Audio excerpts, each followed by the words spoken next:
Insyaallah ta'ala pada serial kali ini kita akan membahas tentang serial doa-doa pendek pilihan yang diajarkan oleh Allah Subhanahu wa taala dan Rasulullah sallallahu alaihi wasallam.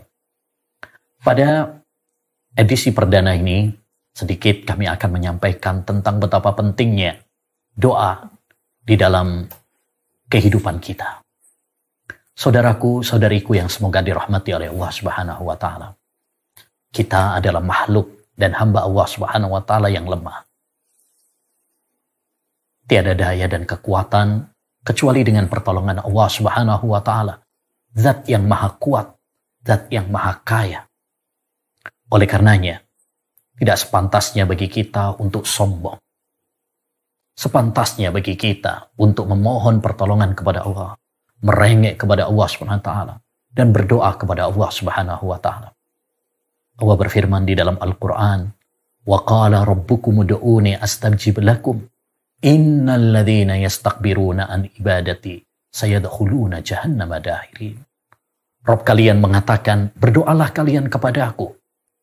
Niscaya aku akan mengabulkan doa-doa kalian.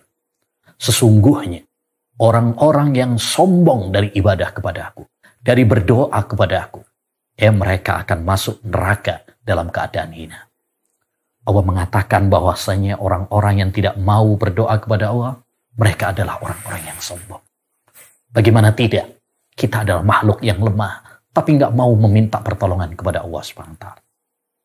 Nabi SAW bersabda, "Laisa syai'un akramu indallahi minad du'a." Tidak ada suatu amalan yang lebih mulia di sisi Allah daripada doa. Maka saudaraku, perbanyak doa kepada Allah SWT. Terutama di waktu-waktu yang mulia, di waktu-waktu yang mustajab. Antara adzan dan qomat, ketika kita sujud, ketika kita dalam tasyahud akhir sebelum salam, ketika sepertiga malam terakhir, ketika turun hujan, dan lain sebagainya. Dan jangan lupa perhatikan adab-adab kita ketika berdoa kepada Allah SWT, supaya doa kita dikabulkan oleh Allah SWT. Di antara adab yang sangat penting adalah apa yang disebutkan oleh Nabi SAW.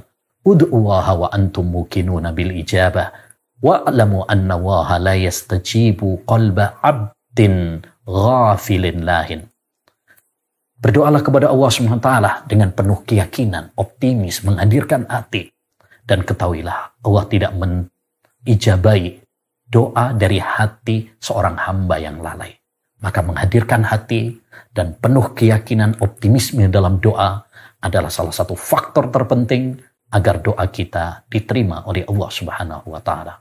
Semoga Allah Subhanahu wa taala menjadikan kita termasuk hamba-hambanya yang sadar akan diri kita dan menjadikan kita mudah untuk berdoa kepada Allah Subhanahu wa taala. Wabillahi taufiq wa sallallahu wasallam ala nabiyina Muhammad wa ala alihi wa sahbihi ajma'in.